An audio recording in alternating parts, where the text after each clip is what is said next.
दोस्तों आज हम जिस शार्क के बारे में बात करने जा रहे हैं वो रातों रात इंडिया में एंटरप्रेन्योरशिप के पोस्टर बॉय बन गए।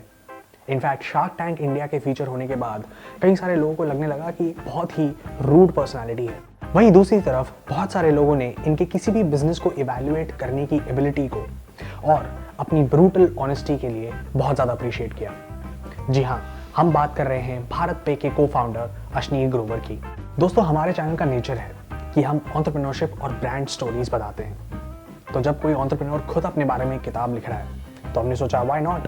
दोस्तों पर ये किताब हम लोग आपको बहुत स्ट्रांगली रेकमेंड करते हैं, इसलिए नहीं कि ताकि आप ये जान पाएं कि भारत पे ने अशनीर के साथ क्या किया या अशनीर ने भारत पे के साथ क्या किया, पर इसलिए ताकि इंडिया में हर एस्पायरिंग या बर्डिंग एंटरप्रेन्योर ये समझ जाए कि इंडियन स्टार्टअप इकोसिस्टम किस तरह फंक्शन करता है। एंड ऑफ कोर्स इसलिए भी ताकि इनकी कहानी से आपको भी कुछ लर्निंग्स मिल पाए। दोस्तों इस कहानी को हमने 2 पार्ट्स में डिवाइड किया है। पहले पार्ट में हम अशनीर के बचपन, उनके एजुकेशन और भारत पे से पहले की जर्नी बताएंगे और दूसरे पार्ट में भारत पे के जेनेसिस एंड भारत पे की पूरी जर्नी कवर करेंगे। तो चलिए शुरू करते हैं। अशनीर की कहानी दिल्ली से शुरू होती है। उनके ग्रैंड पेरेंट्स मुल्तान से थे और पार्टीशन के बाद दिल्ली के मालवीय नगर में एक 200 गज के प्लॉट में अपने 5 बेटे और 2 बेटियों के साथ रहने लगे। अशनीर अपने ग्रैंड पेरेंट्स के साथ बहुत ज़्यादा क्लोज थे। इनफैक्ट उनके दादाजी ने मालवीय नगर के आर्या समाज सेटअप करने में एक बहुत अहम रोल निभाया था। उनके फादर एक सीए थे जिनकी एक अकाउंटिंग फर्म थी। अशनीर 6th क्लास से ही पढ़ाई लिखाई को काफ़ी सीरियसली लेने लगे। वो अपने फादर की तरह सीए ना बनकर इंजीनियरिंग करना चाहते थे और इसलिए उन्होंने IIT JEE के लिए बहुत मेहनत की और ऑल इंडिया रैंक 1823 के साथ उसे क्लियर किया। और क्योंकि IIT दिल्ली उनके घर के पास था और उनको उसका कैंपस DCE के कैंपस से ज़्यादा अच्छा लगा, उन्होंने वहाँ पे एडमिशन लिया। IIT में पहुँचने के बाद उन्होंने अपना पहला सेमेस्टर बहुत लाइटली लिया और उसको 7.3 GPA के साथ क्लियर किया। इसके बाद उनको किसी ने समझाया कि अगर IIT के बाद एक अच्छी नौकरी की ज़रूरत है तो उनको IIT में भी कंसिस्टेंट परफॉर्मेंस देना बहुत ज़्यादा ज़रूरी है। इसलिए उसके बाद उन्होंने हर सेमेस्टर मिनिमम 9.5 GPA के साथ क्लियर किया और अपने फाइनल सेमेस्टर में तो ही स्कोर्ड अ कंप्लीट 10।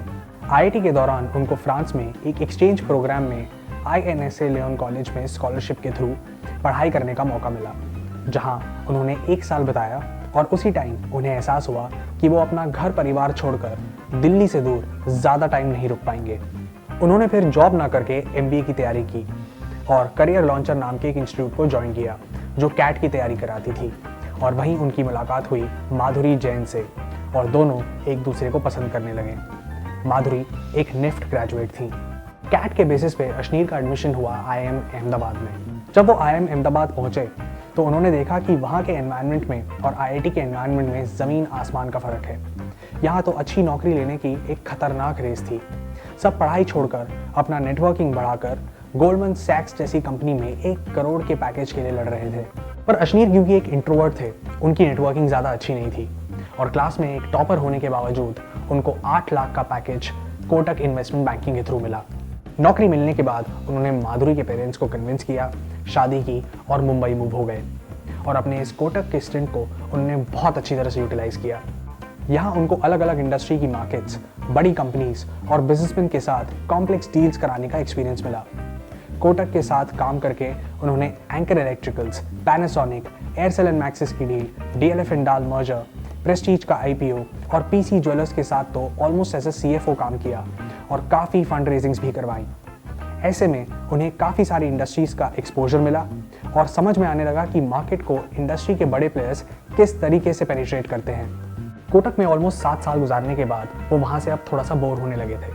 उनकी सैलरी, उनके इंसेंटिव्स थोड़े अच्छे हो गए थे, पर कहीं ना कहीं उनको एक फोमो भी था कि उनके सभी बैचमेट्स एक कंपनी में ज़्यादा वक्त नहीं गुजार रहे थे और टाइमली एक दूसरी कंपनी में हायर सैलरी पे, हायर पोजीशन पे एक जंप ले लेते थे।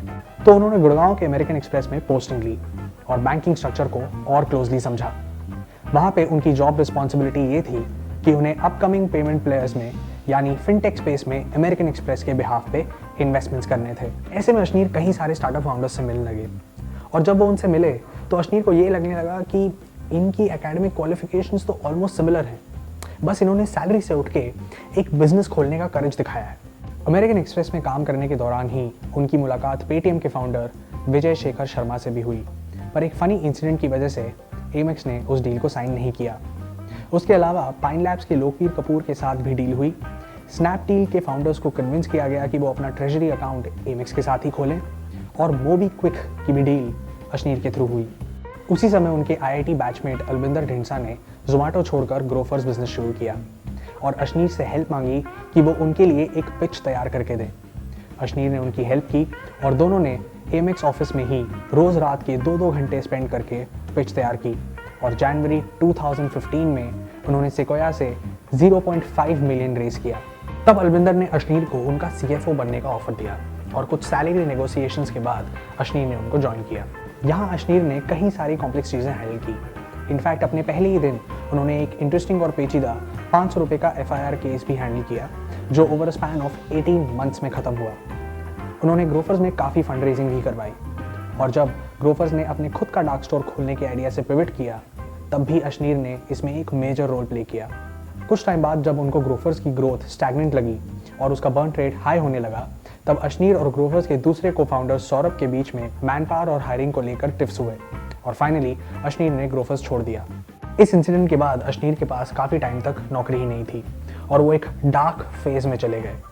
और फिर कुछ रेफरेंस के बाद जब उनको गुड़गांव के ANY ऑफिस में नौकरी मिली, तो पहले ही दिन उनको वहाँ का एटमॉस्फेयर चोक करने लगा और वो 15 मिनट के अंदर अंदर नौकरी छोड़कर घर वापस आ गए।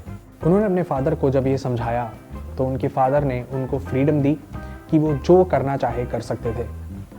तब उन्होंने PC ज्वेलर के मालिक बलराम गर्ग को कांटेक्ट किया और वहाँ पे एक पोजीशन मांगी, तो उन्होंने अशनीर के साथ प्रीवियसली काम करने के एक्सपीरियंस से उनको वापस बुला लिया और CFO की पोजीशन दे दी। तब गर्ग ने उनको PC ज्वेलर के गोल्ड लोन बिजनेस के एस्टैब्लिशमेंट का काम दिया। अशनीर ने मार्केट को बहुत क्लोजली समझा, मुथूट और मनप्पुरम जैसे प्लेयर्स का काम समझा और इसमें एक अहम भूमिका निभाई। उन्होंने इसके अलावा PC ज्वेलर्स का काम फ़ोनपे, पेटीएम, पाइन लैब्स और क्विक सिल्वर के थ्रू डिजिटाइज भी करवाया। तब PC ज्वेलर्स का स्टॉक प्राइस 400 के आसपास चल रहा था और नीरव मोदी स्कैंडल बाहर आया और सारे स्टॉक प्राइसेस गिर गए। PC ज्वेलर्स का पैसा भी दुबई एक्सपोर्ट्स में अटका पड़ा था और ज्वेलर्स को अब क्रेडिट लाइंस भी बंद हो गई और अब वहाँ पे काम कंटिन्यू करने का कोई मतलब ही नहीं बचा था। इसलिए अशनीर अब दूसरी अपॉर्चुनिटीज़ की तलाश में लग गए। पर उनका ये मानना है कि जहाँ कई सारे लोगों ने उनको ENY छोड़कर PC ज्वेलर्स ज्वाइन करने से मना किया था, जहाँ एक तरफ लोग सूट पहने हुए कॉर्पोरेट एनवायरनमेंट पे थे, वहीं दूसरी तरफ करोल बाग का एक लाला, अशनीर को इस स्टिंट ने बहुत ज़्यादा हेल्प की, क्योंकि यहीं पे अशनीर को एक बिजनेसमैन के सोचने का नज़रिया और एक कस्टमर की थिंकिंग का बहुत अच्छा अंदाज़ा हुआ। तब अशनीर ने बलराम गर्ग को अपना रेजिग्नेशन दिया, पर बलराम ने उनसे थोड़ी सी मोहलत मांगी, क्योंकि ऐसे क्राइसिस सिचुएशन में अगर आपकी कोर टीम आपको छोड़ के चली जाती है तो मार्केट में इसका एक गलत सिग्नल चला जाता है। और क्योंकि बलराम ने अशनीर की मदद तब की थी जब उनको सबसे ज़्यादा ज़रूरत थी, अशनीर ने थोड़ा और रुकने का फैसला किया, पर वहीं साइमल्टेनियसली दूसरी जॉब्स भी ढूंढने लगे। और इसी दौरान उनके IIM अहमदाबाद के व्हाट्सएप ग्रुप में एक मैसेज फ्लैश हुआ और यहाँ से शुरू हुई भारत पे की कहानी। Hey guys, thank you so much for watching that video. The next one will be about Ashneer's Bharat Pay journey. Till then, give us some love on this video. We'll see you there. Take care. Goodbye.